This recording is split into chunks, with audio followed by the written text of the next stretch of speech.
Picture yourself closing your eyes and drifting far away, back to a time of soft dust and silent sands. Long ago, on the wide, flat lands of Mesopotamia, a great idea was born in the heart of the ancient city of Babylon. It was the wish to build something so tall, so high, that it could touch the quiet stars. This building, the legendary Tower of Babel, was not just stone and brick. It was a dream reaching up. Was it a peaceful reaching, or was it a great pride? Tonight, we invite you to relax and let your mind drift into the hidden force of this powerful, yet gentle, story. Find a soft place to rest and let the ancient silence wash over you. We will learn how a great tower became the world's quietest lesson. First light in deep caves. This part of the journey begins in the deep past. Before the great city of Babylon stood tall, there were just a few quiet caves and small villages. People lived very simply then, staying close to the warm earth and the slow river. They used the fire to keep them safe and cooked their food with care. But even in those simple times, people looked up. They saw the great, open sky and felt a gentle wonder. The sky felt like a roof that was too far away. This was the first quiet thought. We must reach higher. This deep, soft wish was the start of everything. It was the first ancient glow in the cave, the start of all building.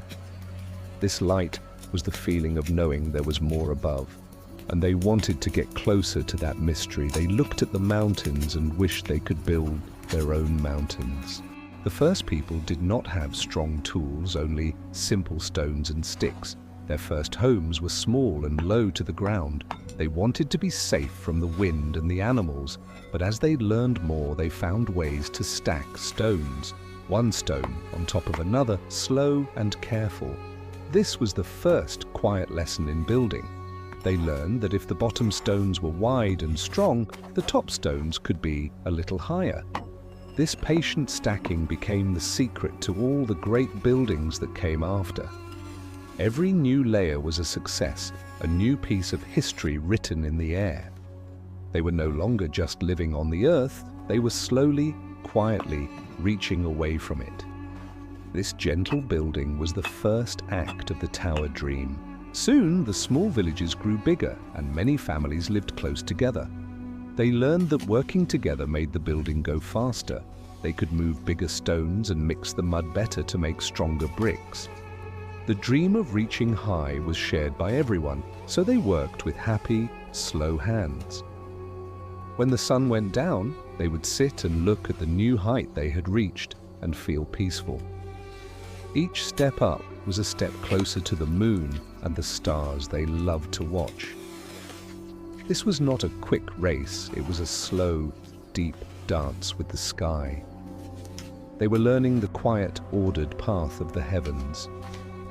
They wanted to make their building follow that same beautiful order. The first builders saw their work as a gift to the sky, a peaceful greeting. The land around them, Mesopotamia, was very flat. The mighty rivers, the Tigris and the Euphrates, made the soil rich, but there were no high mountains nearby. If they wanted to stand high and look out over the vast, wide land, they had to make the height themselves. This is why the dream of a great tower grew so strong. It was their way of making a connection to the distance. The tower would be a sign to others, saying, "Here we are, and we are reaching." It was a safe place to watch for danger, and a beautiful place to watch the stars. This patient work was done with a slow breath rhythm. They mixed the soil and the water and pressed it into shapes that would last. This small brick, made by patient hands, was the foundation of the giant dream. The building process was very slow, taking many, many years. The first builders did not live to see the tower finished, but they taught their children and their children's children the careful way to build. The knowledge passed down from old hands to new hands like a quiet song. They kept the tools and the simple plans safe. They knew that a great dream takes time, just like a large river takes time to reach the sea. The soft glow they had first seen in the caves became a light passed between generations. Every new builder felt the connection to the first person who ever looked up and wished to climb. This long, gentle continuity made the dream very strong and deep. It was a shared secret among the people. The quiet, ancient glow in the cave became the first bright spark of civilization. It showed them that they could change the world around them if they worked with patience and shared a single, great goal. The first brick laid was an act of faith, a peaceful promise that they would climb toward the wonder. This humble beginning, this slow step away from the dark earth, is the true opening of the story. It is the beginning of the journey toward the Tower of Babel. Every small action led to this giant dream. We have only just begun to look at the foundations. We must now look at the cities that came and then quietly vanished. Cities that vanished at night. The great dream of Babylon was not the first time people tried to build a mighty home. Before Babylon, there were other cities that grew very big and then, almost overnight, became quiet ruins. Think of the cities of Sumer and Akkad. They were full of life with marketplaces and temples, but they were also fragile. A change in the river, a long dry season, or a short sharp war could make the whole city drift away into silence. These were the first lessons in the quiet way that power can disappear. When you look at the flat desert today, you can find the small hills that were once the great palaces of these lost cities. This is why the builders of the tower had to be so careful. These vanished places taught the builders a great and gentle lesson: nothing lasts forever. If a mighty city can turn to dust, what about a single tower? The people of Babylon saw the mistakes of the past. They learned that bricks must be stronger, the walls must be thicker, and the foundations must go deeper into the earth. They wanted their city and their tower to be different, to stand tall forever. They studied the broken walls of the old ruins and used that quiet knowledge to make their new city stronger. They understood that the earth is patient, and if you do not respect the long laws of nature, the earth will simply cover your work and put it to sleep. One of the great lost cities was called Ur. It was a very old city by the river. It built its own tall tower, a ziggurat, to honor the moon god. It was a beautiful stepped mountain of mud and brick. But time was not kind to Ur. The river changed its path and the land became dry. The people had to leave their quiet homes, and the tower was left alone with the moon. The story of Ur's tower became a soft warning for Babylon. They knew that their own tower must be more than just a place to worship. It had to be a center of trade and life that could last through any change. They wanted the dream to be practical and spiritual at the same time. The most important thing they learned from the vanished cities was about the power of the foundation. The ruins showed them that if the bottom part is built upon sand, the top part will not stand. So, when the builders started the great foundation for the Tower of Babel, they dug deep, deep into the earth. They used the strongest, carefully made kiln-fired bricks for the base, not just simple, sun-dried ones. This was a very expensive and slow process, but they knew it was the only way to beat the gentle, destructive power of time. The foundation of the Tower of Babel was not just deep, it was a peaceful, solemn vow to the future.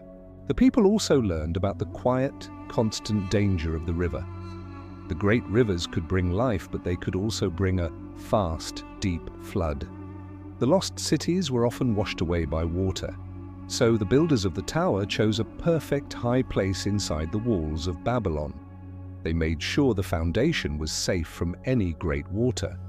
They spent years planning and measuring. This patient, careful work is what sets Babylon apart from the others. They did not just rush to build, they waited and planned, listening to the whispers of history. This slow pacing was key to their survival. The memory of the cities that vanished gave Babylon a deep sense of humility. They knew that even though they were building high, they were still tiny compared to the endless years of the earth. Every brick they laid was a quiet prayer to be allowed to stay. The tower's story is not just about its great height, it is about the deep roots it had to plant to avoid becoming another gentle ruin.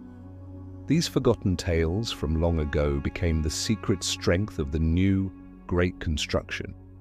They taught Babylon how to dream big, but to build with a patient, knowing hand. Show simple symbols carved in stone. The builders of the Great Tower needed more than just strong bricks. They needed a way to keep the plans safe. This is where the simple symbols carved in stone came into the story. These symbols, called cuneiform, look like tiny wedges and lines pressed into soft clay tablets. This clay was then baked hard, so the messages would last for thousands of years. The invention of writing was a quiet miracle. It meant the knowledge of how to build, how to measure, and how to pray to the gods did not have to be carried only in a person's head.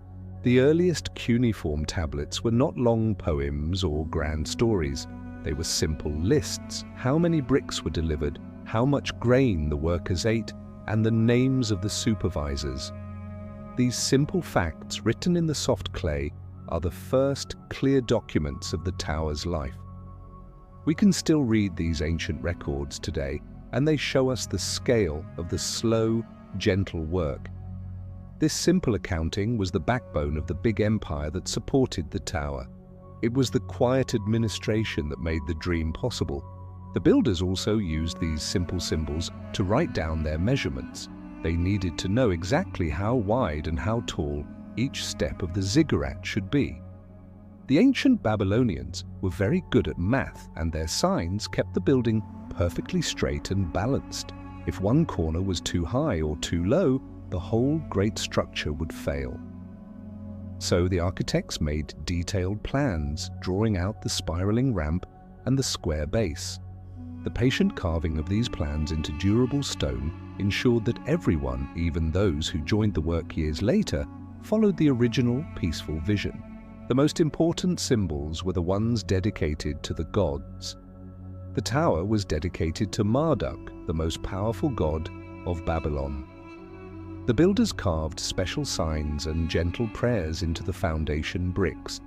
They believed that by writing Marduk's name and a prayer for protection, the god's own power would hold the building up. They knew that the strength of the tower was not just in the mud and the asphalt they used, but in the belief and the quiet respect they showed to the heavens. These small, simple symbols also served as a link across time. When a part of the tower was rebuilt, the new builders would often find the old carved stones. They could read the words of the builders who lived 1,000 years before them. This created a deep connection between the past and the future. It gave them the courage and the quiet duty to finish the work started by their long-gone ancestors. They saw their work as part of a long, soft line of history. The simple symbols carved in stone are the quiet voice of the tower. They tell us that the greatest monuments are built not just with strength, but with clear communication, deep math, and shared belief. The humble clay tablet holds the most powerful secrets of how Babylon planned to climb to the sky. It shows us the methodical, slow way they organized their great ambition. We see that the order in the city mirrored the calm patterns in the sky they admired.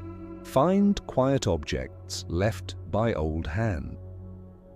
As the work on the giant foundation began, many quiet objects were used and then left behind by the old hands.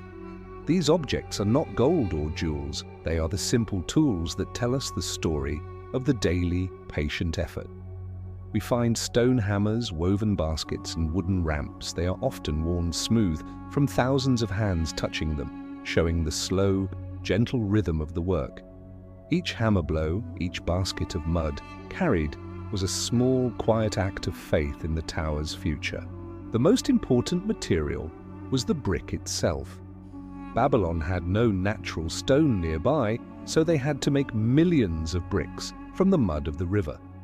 The process was slow, digging the mud, mixing it with straw, pressing it into wooden molds, and then letting it dry in the hot sun. This sun-dried brick was used for the main core of the tower. But for the outside, which needed to be strong against the rain, they used bricks that were fired in great kilns. This kiln-fired brick was heavy, hard, and beautiful. The discovery of kilns was a great piece of knowledge. A kiln is like a giant hot oven. The builders would carefully stack the bricks inside and light a huge fire.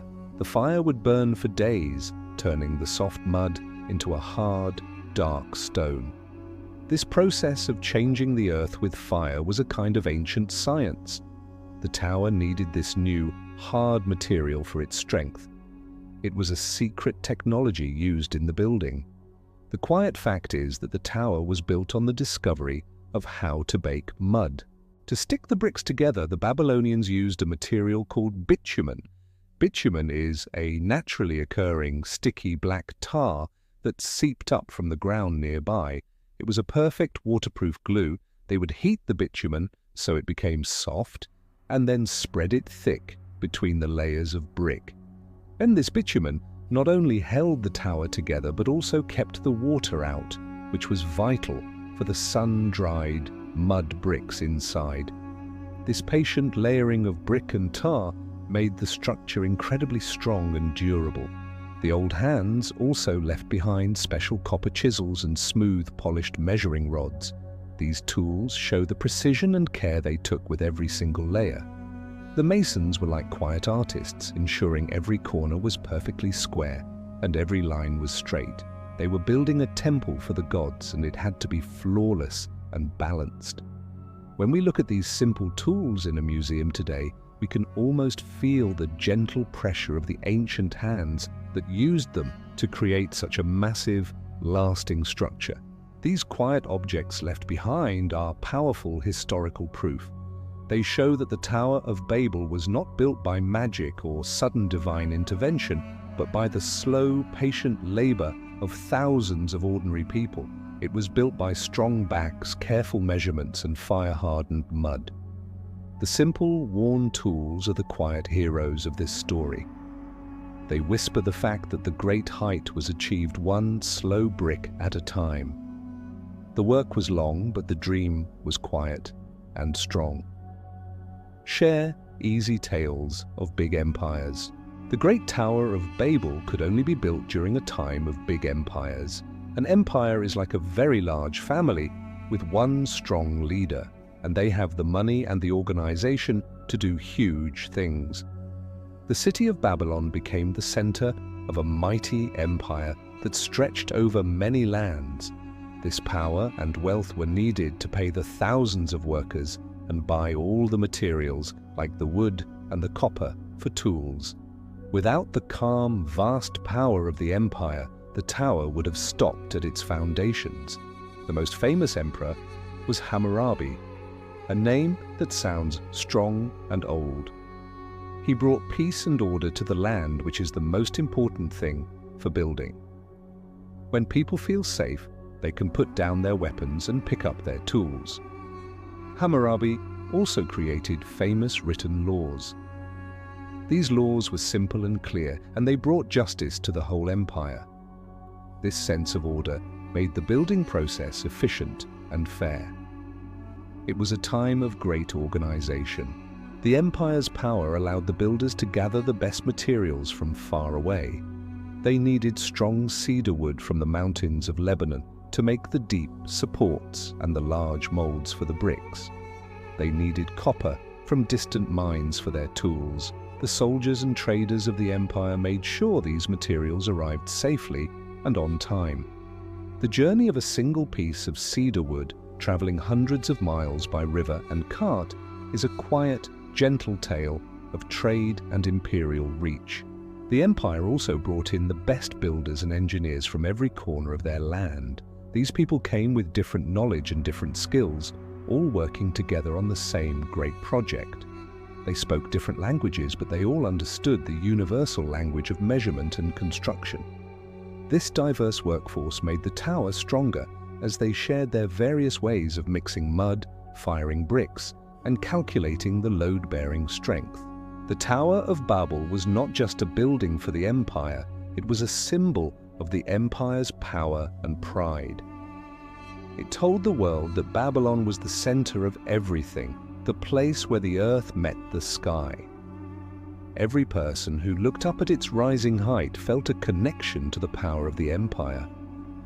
It was a gentle, quiet form of boasting, a way to show that they were capable of organizing such a massive, peaceful undertaking that lasted many years.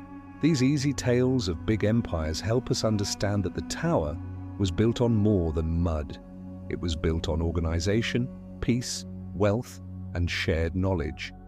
The empire gave the tower the time and the resources it needed to reach its tremendous height. This phase shows us the logistical complexity behind the simple wish to climb. We must now turn our minds to the peaceful, forgotten myths that gave the builders their purpose. Whisper forgotten myths from long ago. Every great building is surrounded by forgotten myths. These are the gentle, whispered stories that explain why the people were working so hard and so high. The Babylonians believed the great tower, called the Etemenanki, was not just a pile of bricks, but the very place where the sky god Marduk would come down to earth. It was a meeting place, a sacred staircase for the divine. This gentle myth gave the tower its entire meaning and purpose. One myth tells of a time when the gods themselves walked on the earth, but they felt lonely and far from the sky. So the gods commanded the people to build a safe house for the sky, a high resting place. This story shows that the tower was built out of quiet respect and obedience, not defiance. The people were simply fulfilling a divine, peaceful order. The tower was designed with 7 levels, each one named after a planet or a celestial body known to their astronomers. Another myth, which is older and more frightening, speaks of a great flood that covered the whole world. The memory of this terrible water made the people want to build something so high that no flood could ever reach the top again. It was a quiet act of survival, a promise to their children that they would be safe. This myth explains why the foundation was so incredibly deep and the bricks were made so waterproof with bitumen. The tower was meant to be an ark of stone, a permanent refuge from the waters of chaos. The myth that reached the farthest was the one about the confusion of languages. In this famous tale, all humans spoke one language. They used this single voice to plan their tower, hoping to reach the heavens and challenge the gods' high place. The story says the gods saw this great pride and gently mixed up their words, so the workers could no longer understand each other. The work stopped, and the people scattered, taking their many new languages with them. This myth became a powerful, soft warning against ambition without humility. The historical truth suggests the tower was simply too big for the people to manage when the empire weakened. But the myth gives us a deeper meaning. It shows that the greatest difficulty in any large project is not the stone or the mud, but human connection. The myth whispers that when we stop speaking the same language of peace and purpose, the dream falls apart. These forgotten myths are more important than the physical bricks. They show us the hopes, the fears, and the deep beliefs of the people who built it. The tower was their way of dealing with the large, quiet mysteries of the universe, the gods, the flood, and the confusion of humankind. They tried to build a safe place between heaven and earth. Their peaceful attempt to connect the two worlds is the heart of this ancient story. Join stories from far lands. The story of a great structure trying to reach the sky is not unique to Babylon. We can join stories from far lands and find similar, quiet tales of ambition and building. This shows us that the desire to climb higher than the earth is a universal, gentle urge that connects all people. Across the world, ancient people all had the same thought. How can we get closer to the sun and the stars? If we look to the west, we find the ancient Egyptians building their massive pyramids. These were not stepped ziggurats like the Tower of Babel, but smooth, sharp triangles. They were built to help the pharaohs, their great leaders, climb to the afterlife and join the sun god Ra. Like the Babylonian Tower, the pyramids were built with immense patient effort over many years and required perfect measurement and order. They were also built as a peaceful connection between the earth and the heavens. If we travel further east, we find stories in Asia about mountains being the center of the world, the place where the gods live. People would build temples on the highest peaks they could find, or they would build their own stepped structures like the temples of Mesoamerica. These structures, found in lands far from Babylon, all share the same simple idea. Height means holiness. The need to climb is a deep, shared human experience, a soft, common thread.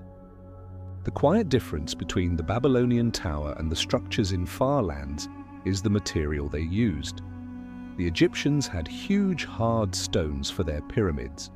The Babylonians, lacking stone, had to invent a solution: the kiln-fired, mud-based brick held together with bitumen. This invention shows their great practical intelligence. They used the earth around them to achieve the same height as cultures who had strong, natural rock. These parallel stories teach us that the dream of climbing is part of our shared human history.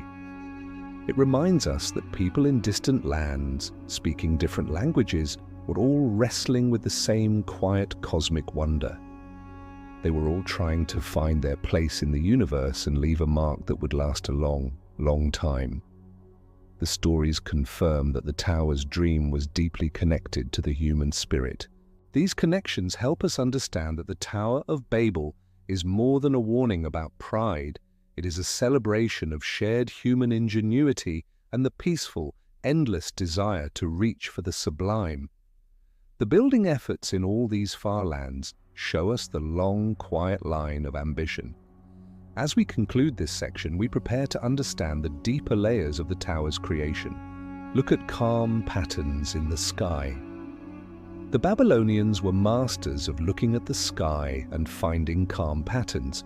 They did not just look up in wonder, they studied the stars and the planets with great patience and care. Their knowledge of the cosmos was directly linked to the design of the tower. They believed the heavens moved in a perfect, predictable order, and their great building had to reflect this same peaceful perfection. The tower was a giant earthly clock. The ziggurat had 7 steps, each one corresponding to a known celestial body: the sun, the moon, and the 5 visible planets: Mercury, Venus, Mars, Jupiter, and Saturn.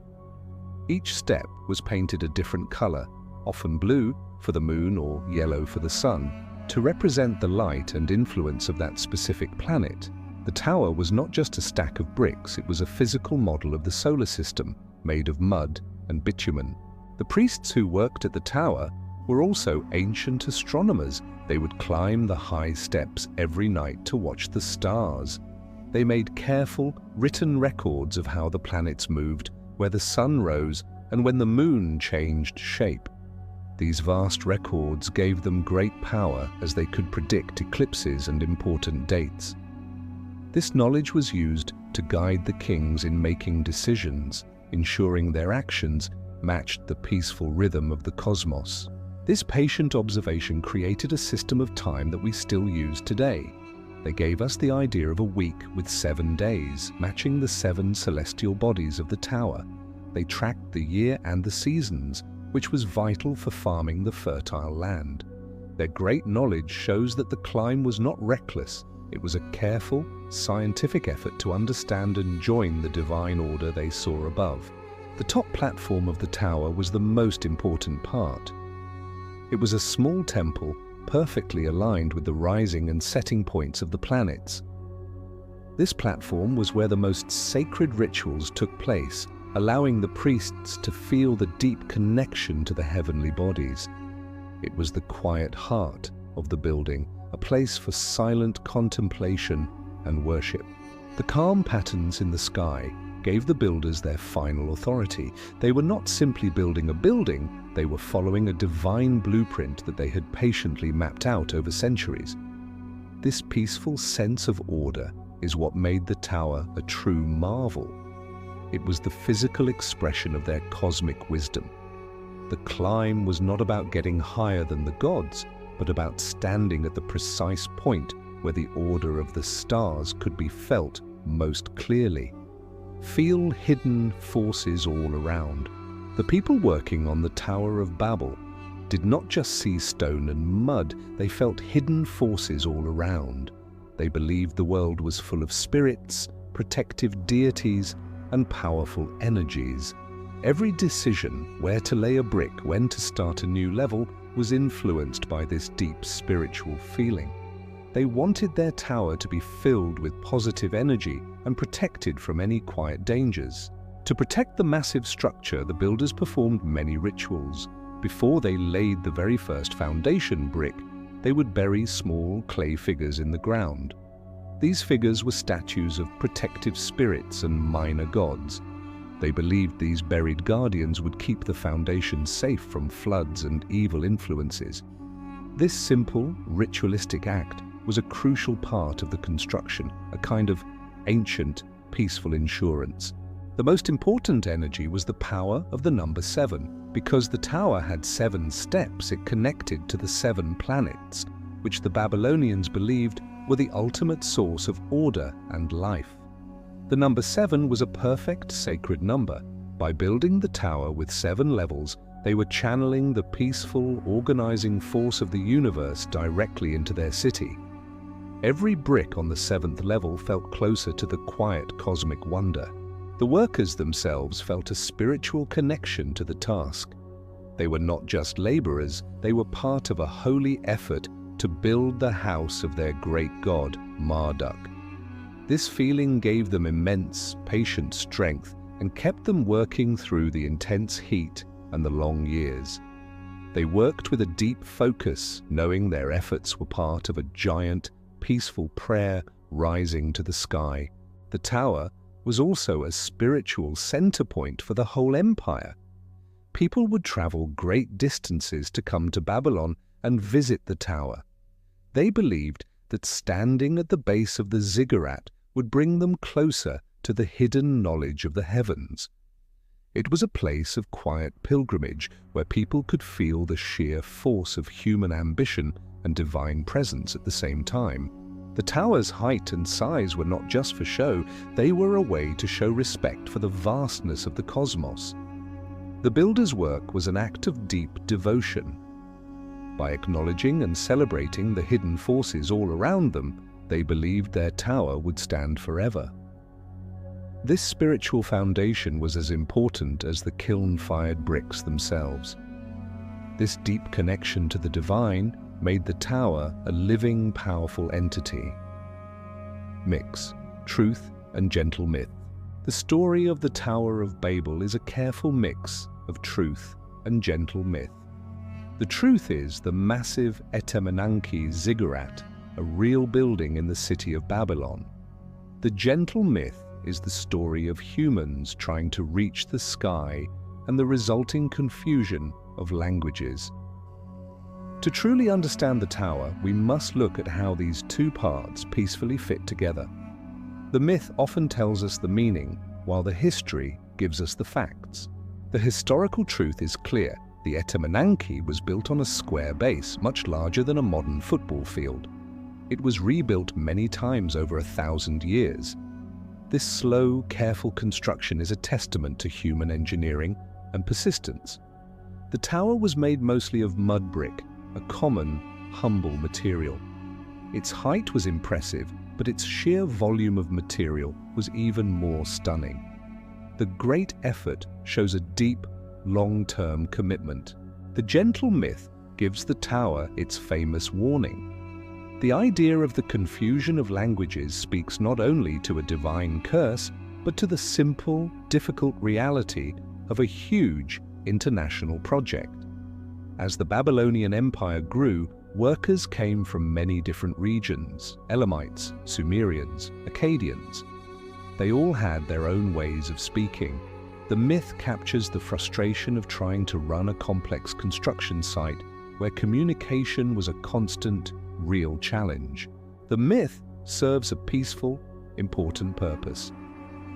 It is a story told by religious leaders to teach the people about humility and the limits of human pride. The tower was a symbol of incredible power, and the myth gently reminded the rulers that their success came from the gods, not just their own strength. It was a soft lesson whispered from ancient times. This lesson provides a moral compass. We must remember that the tower was destroyed and rebuilt many times.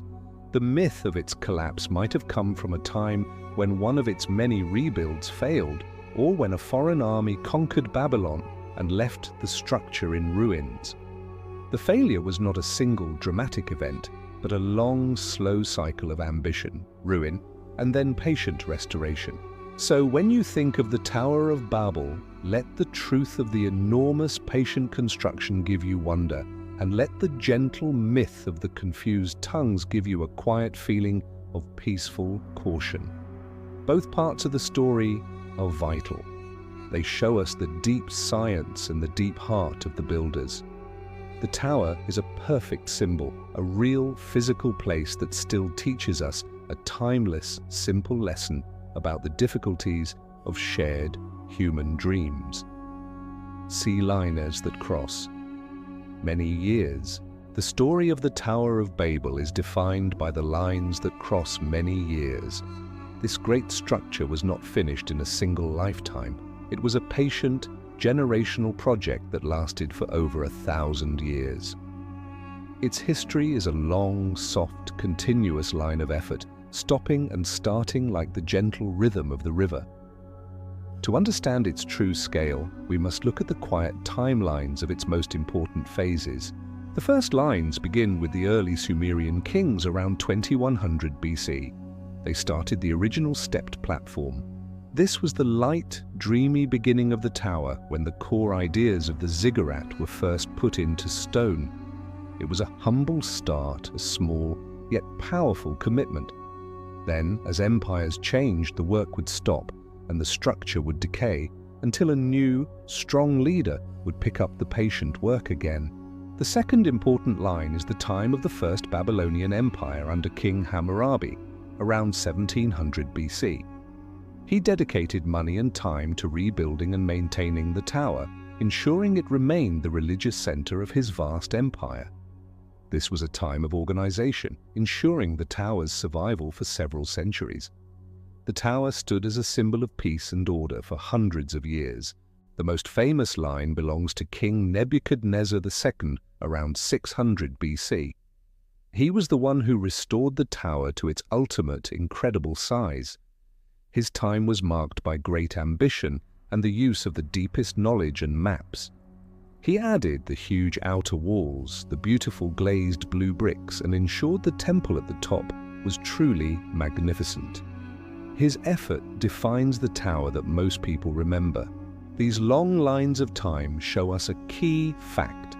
The human dream was far more persistent than any single war or flood. Every time the tower was ruined, the people felt compelled by its sacred meaning to patiently rebuild it. They were driven by the belief that the tower was necessary for the world's order. The tower was a quiet promise to their ancestors and to the gods. The concept of time in this story is slow and cyclical. Unlike a quick project, the tower taught the builders the value of patience and the importance of passing knowledge to the next generation. They knew they might not see the top, but their children would. This deep continuity made the project sacred. The lines that cross many years are the gentle backbone of the tower's life. They show us that true greatness takes time, and that the dream of climbing high has been a quiet, recurring motif in the history of Babylon for millennia. As we look at these ancient timelines, we prepare to understand what the lines mean. Explain what the lines mean.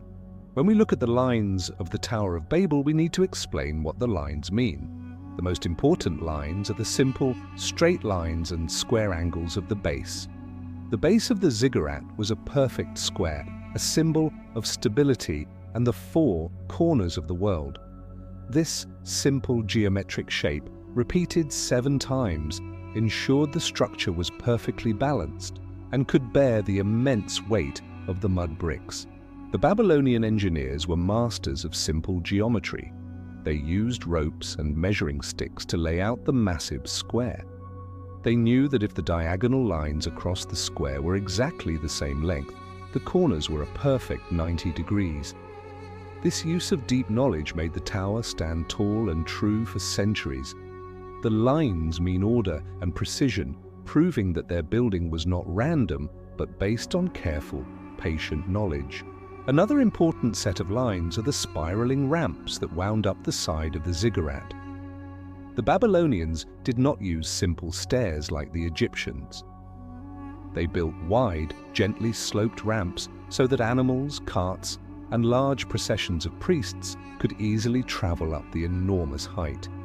These lines of travel were designed to be slow and calm, forcing those who climb to take their time and reflect on the peaceful journey to the heavens. The lines also represent the 7 layers of the tower, each one smaller than the last. This receding size was vital for stability. It meant that the weight was focused down onto the largest, strongest foundation. These lines mean balance and gentle distribution of power. The structure followed the peaceful, natural rule that the widest part must always be at the bottom, just like a mighty, ancient tree. The lines are not just physical, they are lines of sight. The tower was intentionally built to be the tallest structure in the flat plain of Babylon. It meant that the king could stand on the top and look out over his whole peaceful kingdom. For travelers, the tower was the first clear line they saw, telling them they had arrived at the center of the world.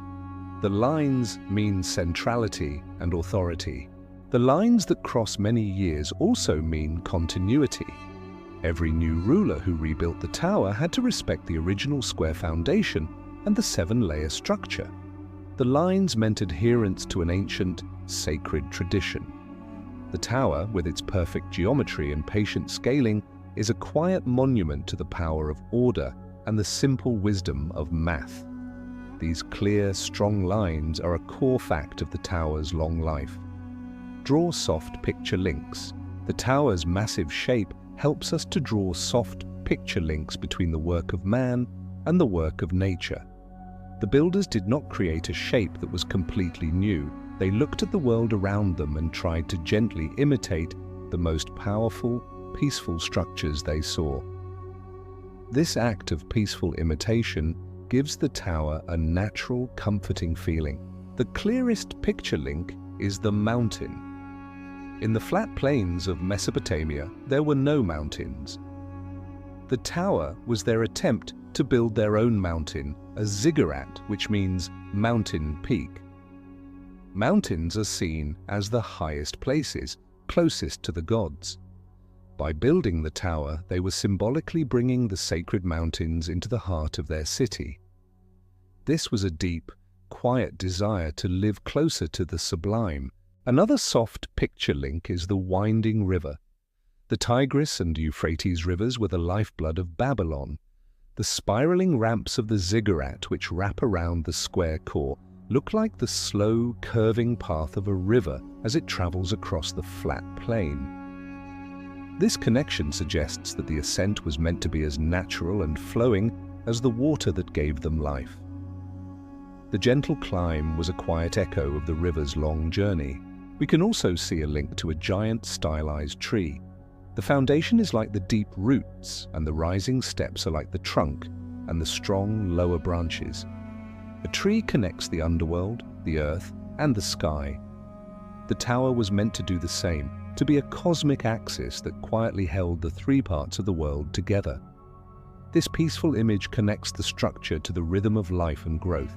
The colors of the tower also draw a picture link to the sky itself. The different levels were painted with bright, symbolic colors: red, blue, yellow, and black to represent the rainbow, the planets, and the levels of the sky. The final top level was often a deep, quiet blue to match the night sky, the true home of the gods. The tower was a rainbow of brick, a gentle bridge between man and heaven. These soft picture links give the tower its beautiful, enduring meaning. It was an ambitious structure, but one that was built with humility and respect for the natural world. It was a man-made mountain, a river of brick, and a cosmic tree, all quietly rising toward the calm patterns in the sky. The tower was an attempt to make the city itself feel more complete, a peaceful microcosm of the universe. Bring old pictures to today. The old pictures of the Tower of Babel still have a strong, quiet message for us today. The same ambition that drove the Babylonians to stack mud bricks is the same energy that drives modern people to build huge skyscrapers and send rockets into the silent, deep space. The dream of reaching higher and mastering the environment is a soft, continuous current in human history. When you look at a modern skyscraper like the Burj Khalifa, you are seeing the Tower of Babel's dream carried into the future. Both structures are symbols of their empire's power, wealth, and engineering skill. Both were built with the most advanced knowledge of their time. The only difference is the material, steel and glass instead of mud and bitumen. The deep, patient desire to climb is the same. The stories of the tower also bring old pictures to today in the way we talk about failure and ambition. Whenever a massive project faces delays, budget problems, or communication failures, the story of the confused tongues quietly comes to mind. It reminds us that even with the best technology, the biggest challenge is always coordinating the human element and keeping the dream unified and peaceful. Even our space programs, which reach higher than the tower ever could, share the same quiet cosmic wonder that motivated the Babylonian priests. The ancient builders climbed the Ziggurat to measure the planets and feel closer to the order of the cosmos. Today, we send probes to those same planets. The goal is the same, to understand the patterns of the universe and our place within them. The tower's greatest lesson for today is the importance of the foundation. Babylonians knew that if the base was unstable, the great height would fall. Today, this translates to the need for a strong, ethical, and sustainable foundation in all our large projects, from business to engineering. The old picture teaches us that humility and slow, patient planning are necessary for lasting success. By connecting these old pictures to today, we see that the Tower of Babel is not just a relic of the past, it is a timeless, peaceful mirror reflecting our own modern ambitions. It is a soft warning that teaches us to build not just tall structures, but deep connections among people. The long, patient work of the past gives us a quiet framework for the hopeful work of the future. Share the first clear revelations. The story of the tower reaches a moment of triumph when we can share the first clear revelations about its actual size and beauty. This is where wonder meets solid proof. The Etemenanki Ziggurat, in its final, magnificent form, under King Nebuchadnezzar II, was one of the largest structures ever built by the ancient world. The most shocking revelation is its massive base. The tower's square foundation measured about 300 feet, 91 meters on each side. That is a deep, patient square covering the area of a modern city block. The sheer volume of material required for this base shows a level of patient planning and organization that is difficult to grasp even today. This vast base made the tower an immovable, peaceful feature of the landscape. The second clear revelation is the height. Though estimates vary, historical sources and archaeological maps suggest it reached up to 300 feet tall, or perhaps even higher. This would have made it a tremendous godlike structure, towering over the city walls and the temples below. Imagine a modern 30-story building, made entirely of mud brick, rising from the flat plain. It would have been an overwhelming sight, a peaceful high point. The third revelation is its spectacular color. Nebuchadnezzar II used millions of beautiful glazed blue bricks to cover the entire outer surface of the tower. This expensive process created a shining, protective shell. The blue was meant to symbolize the deep sky and the god Marduk. When the sun or the moon shone on the Etemenanki, it would have glowed with an unearthly, celestial color, making it look like a piece of the sky had fallen gently to earth. The final quiet revelation is the temple on top. The highest layer was a small, holy chamber where only the highest priests were allowed to go. Inside was a peaceful, golden couch where the god Marduk was believed to rest during his visits. This was the quiet, ultimate goal of the tower, a perfect bedroom for the divine. This simple, sacred room was the reason for all the centuries of patient labor and building. These clear revelations transform the tower from a gentle myth into an astounding historical fact. They show the incredible capacity of ancient people to organize, engineer, and dedicate themselves to a shared spiritual dream. The scale and the enormous size are proof of Babylon's peaceful, towering ambition. We now lift our eyes to the quiet cosmic wonder it was built to meet. Lift eyes to quiet, cosmic wonder. The tower was built to make the people lift their eyes to quiet cosmic wonder. The Babylonians had a deep, peaceful relationship with the stars. They saw the night sky as a perfect, unending order that was much older and wiser than any human king. The tower was their attempt to physically engage with this great, silent wisdom and bring it down to earth. The architects deliberately aligned the tower with the four cardinal directions: north, south, east, west. This precise alignment was a direct result of their long, patient observation of the sun, moon, and stars. By building their sacred house to match the lines of the universe, they believed they were helping to maintain the peaceful order of the cosmos. It was a deep knowledge applied to a spiritual goal.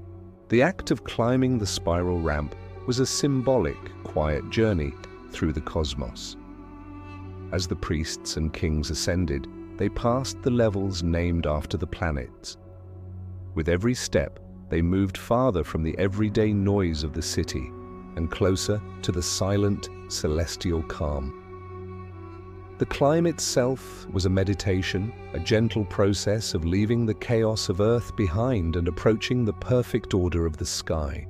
The Babylonians developed their entire system of time and astrology by watching the sky from the tower's height. They divided the year, the months, and the hours based on the calm, predictable patterns of the planets. The tower was their main observatory, giving them the perfect vantage point to collect the rich information that formed the basis of their sophisticated astronomical maps. This connection to the cosmos gave the tower an extra layer of sacred meaning. The tower was not just a symbol of human power, it was a symbol of divine rule. They believed that by maintaining the tower, they were maintaining the favor of the heavens. This gave the massive construction a kind of peaceful fragility. If the tower fell, their connection to the celestial order might be lost. So when we lift our eyes to quiet cosmic wonder, we are seeing what the Babylonians saw. We see the great, endless expanse that the tower was built to meet. The tower is a testament to the enduring human need to find order in the vastness and to build a peaceful bridge between the busy world below and the silent, orderly stars above. Watch history repeat in soft circles. The most fascinating part of the tower's life is to watch history repeat in soft circles. The tower was not built just once, it was built, destroyed, and rebuilt many, many times over its long existence. This constant cycle of rise and fall is the peaceful rhythm of Babylonian history. The fact that they kept rebuilding it shows the incredible, deep commitment they had to this single location and the sacred idea it represented. The soft circle begins when a great king dedicates himself to the tower, pouring vast resources into its restoration. He uses the deepest knowledge and the most accurate maps to make it taller and more beautiful than before. The people work patiently, knowing they are restoring the order of the world. This is the time of light and growth. The circle moves to the moment of quiet failure. A foreign army might conquer Babylon and, as a sign of disrespect, tear down the high temple on top. Or the money might run out, and the slow, constant repair work would stop. The mud bricks exposed to the rain would gently start to melt back into the earth. This is the time of soft decay and ruin, but the circle never ends there. After a time of quiet sleep, a new, strong king would come to power. He would see the enormous, ruined base, still a massive square, and feel the compulsion of history. He would issue a decree saying, "The Temple of Marduk must be restored to its proper height." This act was both political, showing his power, and deeply spiritual, showing his respect for the gods. This is the time of hope and renewal. The Assyrian king Sennacherib famously destroyed the tower around 689 BC, but only 100 years later, the great King Nebuchadnezzar II began the grandest restoration of all. This quick bounce back proves that the idea of the tower was more powerful than its material form. The dream itself was persistent, cycling through destruction and rebirth many times over the centuries. The lesson of this soft, repeated history is that great ideas never truly die, they only rest. The tower's cycle of destruction and rebuilding gives us a peaceful feeling of continuity. It teaches us that moments of quiet failure are just a pause before the next ambitious effort begins. The tower is the ultimate symbol of patient, recurring ambition. Open doors to hidden knowledge. The tower was not just a religious site, it was a giant library that helped open doors to hidden knowledge. Because the priests were also scientists and astronomers, the temple area at the top was filled with cuneiform tablets containing the most important and sacred information of the empire. This vast knowledge was the tower's quiet treasure. The most valuable knowledge was the astronomical data.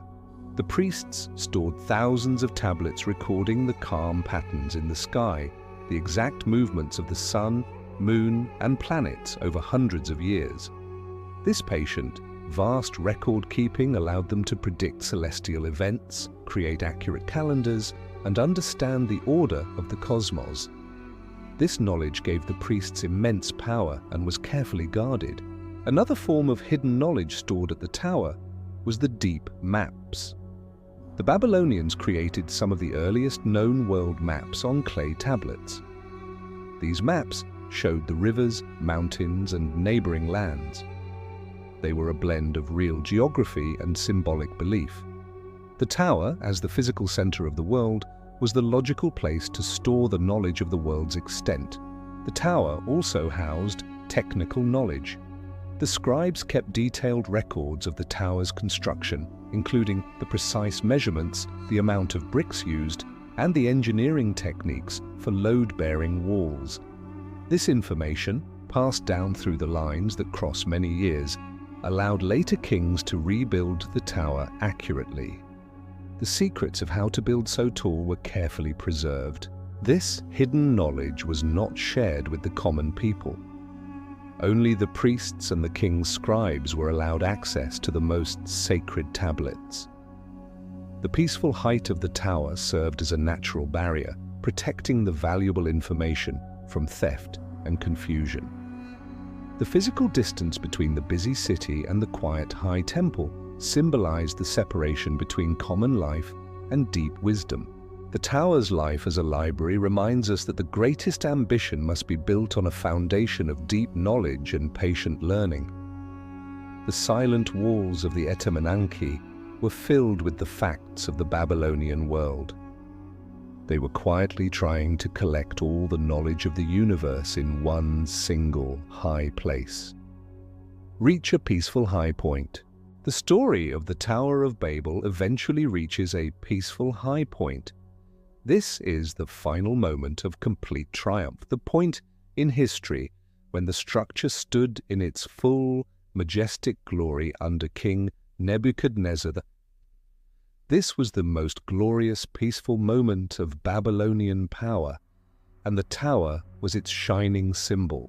The high point was the day the final golden tiled roof was placed on the top temple. This act completed the decades of patient, massive effort. The king and his priests would have climbed the spiraling ramp one last time with a great, solemn procession celebrating the end of the building and the restoration of the cosmos. The tower was complete, and the city felt a profound sense of peace and divine favor. At this high point, the Ziggurat was truly a cosmic bridge. It connected the underground water table, the realm of the god Ea, the earth, the realm of the people, and the vast, peaceful sky, the realm of Marduk. It was the physical embodiment of the universe's order, a perfect microcosm built of blue and yellow bricks. The city of Babylon felt safe and blessed. The tower's completion gave the people a sense of deep, shared pride. Every citizen, from the humble brickmaker to the highest noble, had played a part in this patient, generational achievement. It was proof that through organization, knowledge, and shared belief, humans could achieve what seemed impossible. This peaceful victory over the limits of the flat earth was the culmination of 1,000 years of dreaming. This peaceful high point was a moment of gentle pause before the final, slow decline. The tower stood, shining and beautiful, for a period of calm stability. This period of quiet perfection is the historical climax of the story, before the later conquerors and the slow decay of the materials took their toll. It represents the maximum reach of human civilization and its gentle, sacred ambition. We hold on to the image of this peaceful high point as we prepare for the final chapters. The tower standing complete, bathed in the soft golden light of the setting sun, is the perfect symbol of achieved human ambition. It is a quiet reminder that even the most massive, world-changing dreams have a moment of still, peaceful completion. Close with soothing answers and one last question. We have come to the peaceful end of our journey, climbing down from the great height. The story of the tower can give us some soothing answers to the big question. Did the gods really punish Babylon for climbing too high? The answer is gentle and soft. The tower did not fall because of a thunderous punishment from the sky. It fell because of the quiet, constant force of human history. The tower was so vast and so ambitious that it needed constant care, money, and agreement from everyone. When the leaders fought, or when a new empire took over, the huge effort of upkeep stopped. The tower was not struck down, it was forgotten for a time. The mighty structure simply began to sleep. The soft rains washed the mud bricks, the wind took the dust, and the plants grew in the cracks. It was a slow, quiet process of nature taking back its own. This is not the story of an angry god, it is the story of the gentle power of time. The tower's decline gives us a much more peaceful lesson. Everything we build, no matter how big, will one day return to the earth. The sky did not strike the tower, it simply waited for the humans to stop tending it. The great lesson is that our creations require endless, patient love to survive the years. The Babylonian stories themselves do not focus only on punishment. They often tell of the great difficulty of the building, of the workers speaking many different tongues, and of the many changes in the city's power. This mix of languages and peoples was not a sudden curse. It was the natural reality of a huge international city like Babylon. People came from all over to trade and work on the tower. This beautiful, peaceful diversity was a challenge to manage and the work became slow, but it was also the city's strength. The myth of the confused tongues gently reminds us that understanding each other is the hardest but most important part of any great shared dream. We can see the tower not as a monument to pride, but as a monument to the human desire to connect. The builders wanted to reach the level of the gods, not to defy them, but to worship them closer to their home in the stars. They saw the calm patterns in the sky and wanted their building to reflect that peaceful order. The top was a temple, a place of quiet connection, not a fortress of arrogance. They used the best knowledge and the most patient work they knew. Their goal was a peaceful high point, an offering to the cosmos. The tower's eventual ruin offers us a very soothing answer today. When we feel overwhelmed by our own big goals, the tower whispers to us, "Take your time." It reminds us that even when a great work stops, the lessons from it never vanish. The ancient bricks that fell became the foundation for new buildings in the city. The knowledge of the engineers lived on in their children. The failure was simply a rest, a time of quiet sleep before the next round of building began. The story of the tower gives us permission to rest. So as we close this deep chapter, the soothing answer is this. The tower did not fail because of anger, but because of the quiet, natural rhythms of the world. And now we leave you with one final lingering question to carry into your rest. If you were to start building your own great dream today, would you focus more on the great height or on the deep, peaceful foundation? Let that question sit softly in your mind as we prepare to hear the final part of our story. The quiet king's broken vow, the final great push to build the tower, belongs to King Nebuchadnezzar II. He was the most powerful king of the new Babylonian Empire, and he took a quiet, solemn vow to restore the tower to its final, majestic height. He found the ancient structure ruined, a pile of dust and water, and he wept for the loss of his God's house. His ambition was not just political, it was a deeply personal, spiritual promise to his people and to Marduk. Nebuchadnezzar II spent years on the project, using the most advanced knowledge and maps of his era. He dug down deep to the original foundation laid by ancient kings. He removed the rubble and began the massive restoration, demanding the highest quality materials. This was his great, quiet act of devotion to restore the peaceful high point of the empire. He was the one who added the incredible glazed blue bricks, making the tower shine like the sky itself. He wrote the history of his efforts on clay cylinders and buried them deep within the structure. These cylinders, called foundation deposits, were his quiet message to any future builders, explaining his ambition and instructing them to continue the work if it ever failed again. This shows his deep, generational commitment. His quiet vow was broken not by a sudden disaster, but by the eventual conquest of Babylon by the Persians. The great king died, and without his singular powerful will, the enormous maintenance efforts slowed down. The Persian kings who worshipped different gods did not share the same deep connection to the tower's meaning. They kept it standing for a time, but they did not rebuild it after its next slow decay. This is the quiet tragedy of the tower. It was too big and too demanding to survive without the continuous, patient love of a committed king. Nebuchadnezzar II's peaceful dream was magnificent, but his vow was broken by the slow, quiet march of historical change and the shifting loyalty of empires. His great, beautiful work was left to the wind and the rain. The story of the quiet king's broken vow gently reminds us that the best intentions can be overwhelmed by forces larger than ourselves. His ambition was heroic and clean, but even the most perfectly built structure cannot withstand the soft circles of history. His final, magnificent tower became the most famous ruin of all. Dust of confused tongue.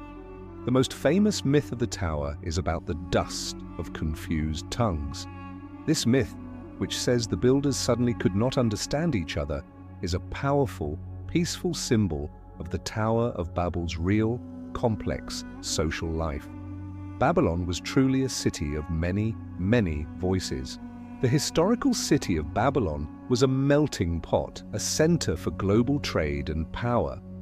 People came from Elam, modern Iran, from the mountains of the north, and from Arabia to trade, live, and work. They spoke many different languages: Akkadian, Sumerian, Aramaic, and more. This diversity of tongues was a great advantage for the empire, but a huge challenge for the construction site. The reality was not a sudden divine curse, but the slow, quiet difficulty of coordinating thousands of workers who had different words for the same thing: brick, mortar, lift, lower. Imagine the complexity of managing the large construction and the detailed facts when every foreman spoke a different native language. The constant translation and miscommunication would have naturally slowed the patient work. The myth captures this real-life struggle in a simple, dramatic way. It teaches us that the greatest structural weakness of the tower was not in the mud brick, but in the human connection. When people stop sharing a common language of purpose and respect, the joint effort begins to crumble. The gentle power of misunderstanding can be just as destructive as a flood or a foreign army. Even when the workers spoke different languages, they shared a universal language of measurement and math, which helped them continue. They also shared the common purpose of building the house for Marduk. But when the political will weakened, the underlying language barrier became an easy excuse for the project's quiet failure. The dust of confused tongues is a beautiful, peaceful warning for us today. It whispers that we must work harder than ever to understand each other, even when our words and beliefs are different.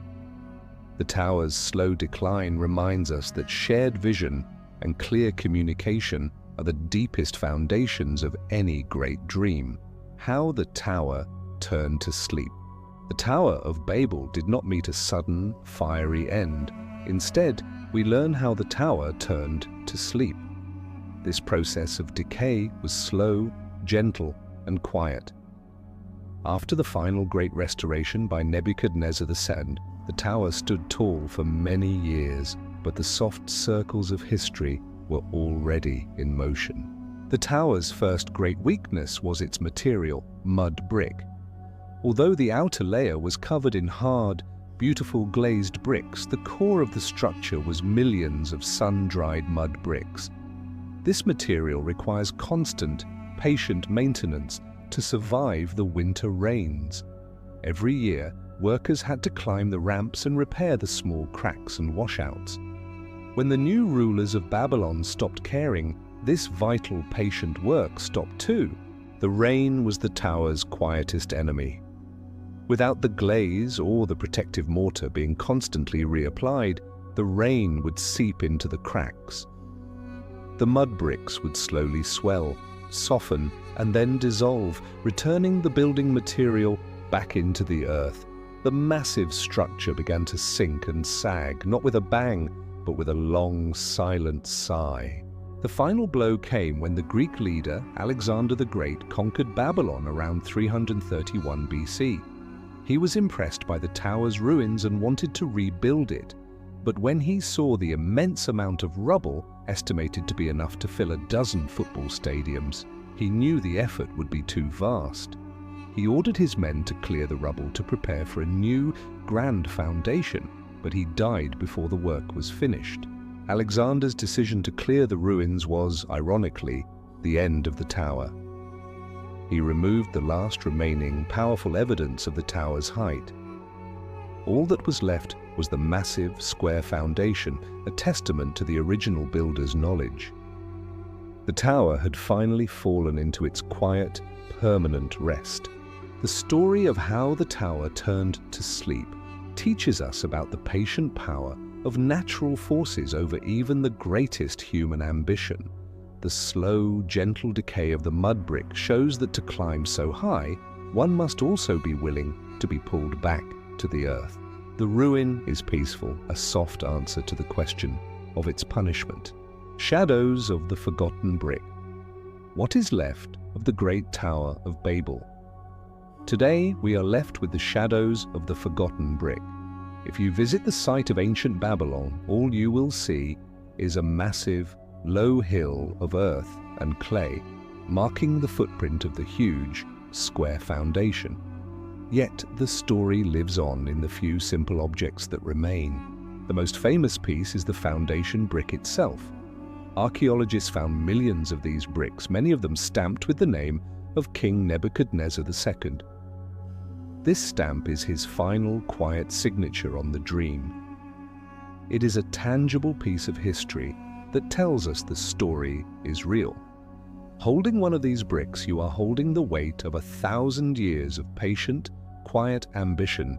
Many of the most beautiful pieces are the glazed blue bricks that once covered the final structure.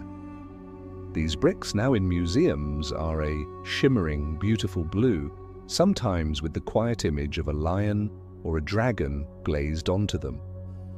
These tiles are the quiet proof of the tower's glory and its peaceful high point.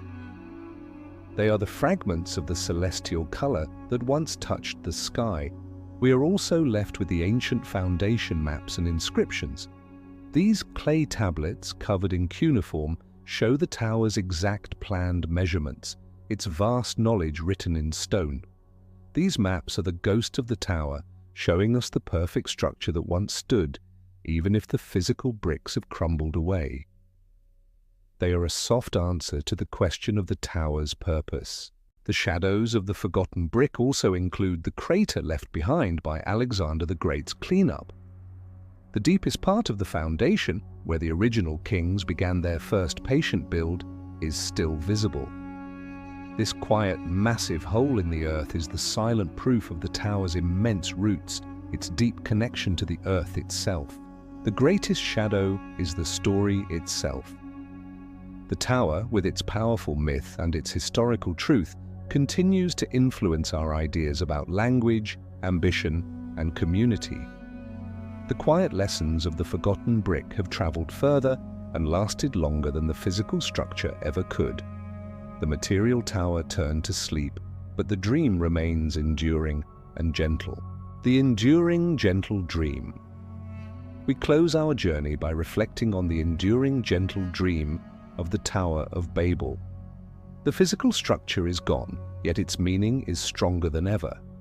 The tower is the ultimate story of human aspiration, the peaceful, unending desire to build something larger than ourselves, something that can survive the soft circles of history. The dream endures because it is rooted in our deepest human wishes, the wish for order and connection to the divine. The builders sought to understand the calm patterns in the sky and to build a peaceful, sacred home for their god, Marduk. This motivation was pure and gentle, born not of malice but of profound, quiet, cosmic wonder. The gentle dream is also a lesson in patience and generational effort. The tower shows us that the biggest, most beautiful goals require a commitment that lasts longer than one lifetime. It teaches us the importance of passing on our knowledge and our plans to the children who will patiently continue the work. The continuity of the effort is the real, enduring marvel. The myth of the confused tongues remains not as a source of fear, but as a peaceful reminder that the foundation of any enduring dream must be shared understanding and kindness. The tower asks us to communicate clearly and to treat our common human purpose as more important than any difference in our words. The enduring, gentle dream is the final, peaceful high point of our story. It is the belief that even if our greatest works turn to sleep, the inspiration, the knowledge, and the lessons they teach us will live on. The tower is a soft, vast monument to the courage of those who dared to look at the flat earth and say, "We will build our own mountain." Now, as we finish this long, quiet reflection, we take the final lesson from Babylon. The true height of the Tower of Babel was not measured in bricks, but in the peaceful depth of the human spirit. We leave the soft shadow of the ancient ruins and carry their quiet wisdom into our rest. Breathe deep, gentle listener. Let the soft whispers of history settle your mind. If this quiet story helped you drift away and find rest, share it with a tired friend. Liking and subscribing helps these forgotten tales live again. May the ancient stones keep your own quiet dreams safe tonight. Rest easy. The story of ambition always ends in a gentle rest. Babylon's mighty tower fell not as a sharp punishment, but as a lesson in quiet humility. It is a gentle reminder that our dreams must have roots as deep and patient as our reach is high. The great city and its grand tower now sleep beneath the soft desert sand, waiting for the moon to light their secrets again. We have traveled far into the past, and now it is time to return to your soft bed. What new, quiet discovery will the morning bring to your mind? Sleep well, and may your dreams be as deep and calm as the foundation of an ancient tower. Sweet dreams, fellow historian.